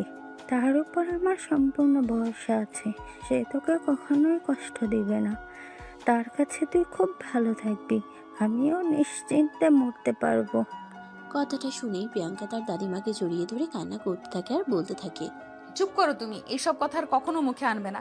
তুমি কেন মরে যাবে? তুমি মরে গেলে আমাদেরকে কে দেখে রাখবে? তুমি আছো বলেই তো আমি এখনো নিঃশ্বাস নিতে পারি। এই বুড়ি ফাইজলামো করার আর কথা বলে না, এসব কথা বাদ দাও। এখন আব্বুকে কিভাবে রাজি করানো যায় সেটাই চিন্তা করো। রাজি হলে তো ভালো, আর না হলে আরও ভালো। এভাবে তারা তিনজন বসে গল্প করতে থাকে। এদিকে দেখতে দেখতে সন্ধ্যা গনিয়ে রাত হয়ে আসলো। রাফির আব্বু বাড়িতে ফিরে আসলো। রাতের খাওয়া দাওয়া শেষ করে সবাই গল্প করছে। তখনই রাফির দাদিমা রাফির আব্বুকে উদ্দেশ্য করে বললেন, হ্যাঁ মা, বলো কি হয়েছে? আমি রাফির বিয়ের ব্যাপারে তোর সঙ্গে কথা বলতে চাই। তখন রাফির আব্বু রাফির দাদিমাকে বলতে থাকে, হ্যাঁ, আমিও তো রাফির বিয়ের ব্যাপারেই ভাবছিলাম। আমার এক বন্ধুর মেয়ে লন্ডনে থাকে, আগামী সপ্তাহে বাংলাদেশে আসবে কিছুদিনের জন্য ছুটিতে। তাই ভাবছি ওর সঙ্গে দেখা করতে যাব আমরা সবাই মিলে। এই কথা শুনে রাফির দাদিমা রাফির আব্বুকে বলেন, না, আমি কোনো বিদেশি মেয়েকে এবারের বউ বানাতে চাই না। আমি কোনো বাঙালি মেয়েকে এবং সহজ সরল কোনো গ্রামের মেয়েকে আমার দাদা ভাইয়ের জন্য বউ করে আনতে চাই। কিন্তু আমার ছেলে আমেরিকায় থেকে পড়াশোনা শেষ করে চাকরি করছে ওইখানে, সে কি কোনো গ্রাম্য মেয়েকে বিয়ে করতে রাজি হবে?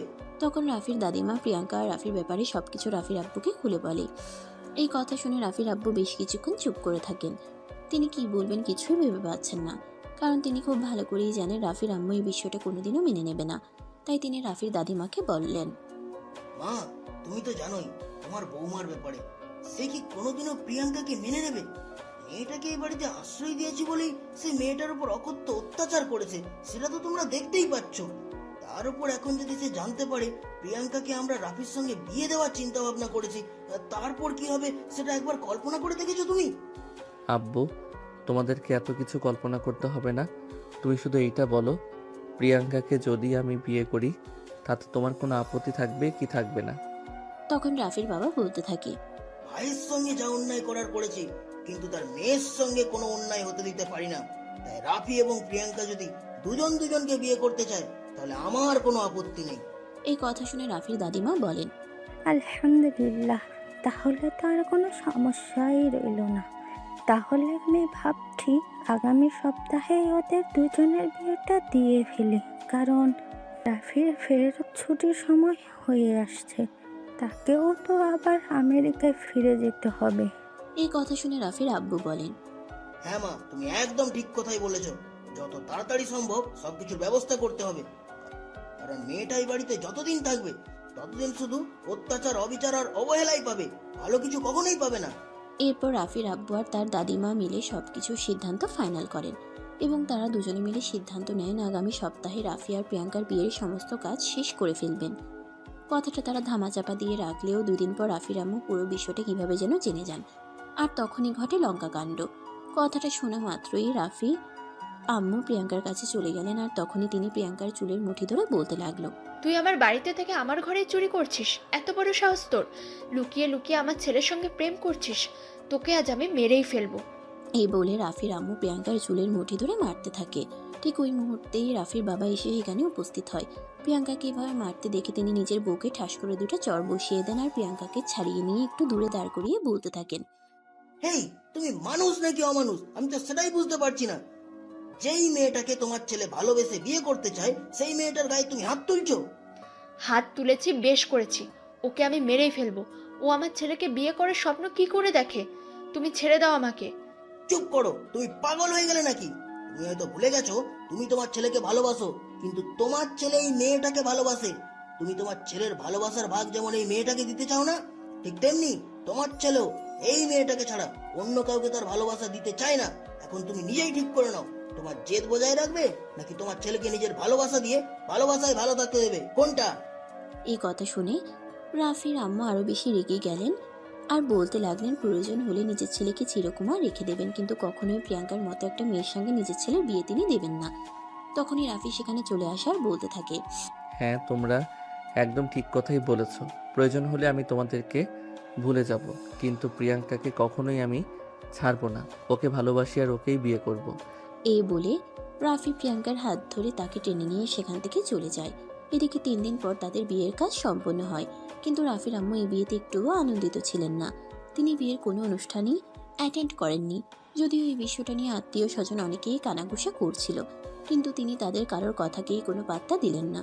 তিনি পুরো এই বিয়ের সময়টা নিজের রুমের মধ্যে বসেই কাটিয়ে দিলেন।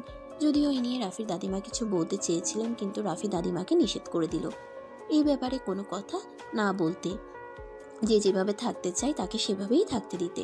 তাই রাফির দাদিমা আর কোনো কথাই বললেন না। এদিকে পরের দিন সকালবেলা ঘুম থেকে উঠে প্রিয়াঙ্কা সবার জন্য নাস্তা তৈরি করলো, তারপর সবাইকে ঘুম থেকে ডেকে তুললো। রাফির আম্মুকে ডাকতে গেল, তখনই রাফির আম্মু প্রিয়াঙ্কাকে বলল, দেখ কাল নাগিনী, তুই আমার সামনে আসবি না। আমি তোর চেহারাটাও দেখতে চাই না। তোর জন্য আমার সংসারটা তছনছ হয়ে গেছে। তুই আমার চোখের সামনে থেকে চলে যা। এই কথা শুনে প্রিয়াঙ্কা তখন আর সেখানে এক মুহূর্ত দেরি করলো না, কান্না করতে করতে সেখান থেকে বের হয়ে চলে আসলো। তখনই রাফি নিজের রুম থেকে বের হচ্ছিল। প্রিয়াঙ্কাকে চোখ মুছতে দেখতেই সে প্রিয়াঙ্কার সামনে এসে দাঁড়ালো, আর তারপর বলতে লাগলো, কি ব্যাপার, কি হয়েছে? তুমি এভাবে কান্না করছো কেন? আম্মু তোমাকে কি বলেছে? কই না তো, আমি কান্না করছি না। আর আম্মু আমাকে কিছু বলতে যাবে কেন? আম্মু আমাকে কিছুই বলে নাই। প্রিয়াঙ্কা কিছু না বললেও রাফি খুব ভালোভাবেই বুঝতে পারে তার মা নিশ্চয়ই কিছু বলেছে, তাই সে তার মায়ের কাছে গেল কথা বলতে। তখনই তার মা প্রিয়াঙ্কাকে যেটা বলেছিল সেটা রাফির সঙ্গেও বলল। রাফি তখন আর এক মুহূর্ত দেরি না করে ড্রয়িং রুমে চলে আসে। সেখানে তার বাবা আর দাদিমা সহ অন্য সবাইও উপস্থিত ছিল। তখনই রাফি তার আব্বুকে বলে, আব্বু, যদিও আমি আরও 2-3 দিন বাংলাদেশ থেকে যেতাম, কিন্তু আর থাকা হচ্ছে না। আমি আজকেই আমেরিকায় চলে যাচ্ছি এবং প্রিয়াঙ্কাকেও সঙ্গে নিয়ে যাচ্ছি। যদি কোনো দিন তোমাদের এটা মনে হয় প্রিয়াঙ্কা এইবারের পুত্রবধূ হওয়ার যোগ্য, তাহলেই এই বাড়িতে ফিরে আসবো, নয়তো আর কোনো দিনই ফিরে আসবো না। এই বলে রাফি প্রিয়াঙ্কাকে নিয়ে নিজের রুমে চলে আসে আর নিজেদের সমস্ত জিনিসপত্র গুছিয়ে নেয়। প্রিয়াঙ্কা রাফিকে কোনো কিছু বলতেও ভয় পাচ্ছিল, কারণ রাফি খুব রেগেছিল। ব্যাগপত্র গোছানো শেষ হতেই রাফি প্রিয়াঙ্কাকে তৈরি হওয়ার জন্য তাড়া দিতে লাগলো। তখনই প্রিয়াঙ্কা রাফিকে বলে, তুমি প্লিজ মাথাটা ঠান্ডা করো। হঠাৎ করে এভাবে সিদ্ধান্ত নেওয়া ঠিক নয়। উনি তোমার মা হয়, ওনার অভিমানটা বোঝার চেষ্টা করো। একদম চুপ। তুমি আমার সঙ্গে যাবে কি যাবে না সেটাই বলো। অনেক জোরে ধমক দিয়ে কথাটা বলে প্রিয়াঙ্কা কিছুটা ভয় পেয়ে যায়। তখনই রাফির দাদিমা সেই রুমে আসে। প্রিয়াঙ্কা রাফির দাদিমাকে দেখেই তাকে গিয়ে জড়িয়ে ধরে কান্না করতে থাকে। তখনই রাফির দাদিমাও প্রিয়াঙ্কাকে একই কথা বলে, রাফি একদম ঠিক কথাই বলেছে। তুই রাফির সঙ্গে চলে যা। যদি কোনোদিন ওরা তোদের এই বাড়িতে ফিরিয়ে নিয়ে আসে তাহলে এই বাড়িতে আসবে, নয়তো এখানে আসার কোনো প্রয়োজন নেই। আর আমার কথা চিন্তা করিস না, আমি নিজের খেয়াল রাখতে পারবো এবং ভালো থাকতে পারবো। এই বলে তিনি রাফি এবং প্রিয়াঙ্কাকে বিদায় দেন। সকাল 10টা বাজে রাফি আর প্রিয়াঙ্কা ঢাকা শাহজালাল আন্তর্জাতিক বিমানবন্দরে বিমানের জন্য অপেক্ষা করছে। তখনই প্রিয়াঙ্কা আবারও বলতে থাকে, আমার না যেতে মন চাইছে না। তাহলে তুমি থাকো, আমি আর কখনোই এখানে ফিরে আসবো না। যদি ভালোবাসো তাহলে যাবে আমার সঙ্গে, আর যদি না যাও তাহলে বুঝে নেব সব কিছুই প্রতারণা ছিল, তুমিও আমাকে ভালোবাসোনি। রাফির এই কথা শুনে প্রিয়াঙ্কা আর কোনো কথাই বলল না, কারণ তার হাতে আর কোনো উপায় খোলা নেই। কারণ সে সত্যি সত্যি রাফিকে ভালোবাসে। এতদিন পর তার ভালোবাসা তার জীবনে ফিরে এসেছে। এখন আর সে কোনোভাবেই ভালোবাসাকে হারাতে চায় না, তাই সে আর কোনো কথাই বলল না। দুপুর 12টার দিকে তাদের বিমান আকাশে উড়াল দিল। প্রিয়াঙ্কা রাফির হাত ধরে বসে আছে। প্রিয়াঙ্কার মনটা ভীষণ খারাপ। এটা দেখে রাফি বলতে লাগলো, তুমি দেখছি আমাকে পেয়ে খুশি নাও, মনটা ভীষণ খারাপ করে রেখেছো। এই কথা শুনে প্রিয়াঙ্কা একটু মুচকি হাসার চেষ্টা করলো আর বলতে লাগলো, তোমাকে পেলে যদি সুখী না হতাম তাহলে কেন তোমাকে নিজের জীবনের সঙ্গে জড়ালাম বলো? তাহলে একটা চুমু দাও। আরে এটা তুমি কি বলছো? তোমার কি মাথা খারাপ হয়ে গেছে নাকি?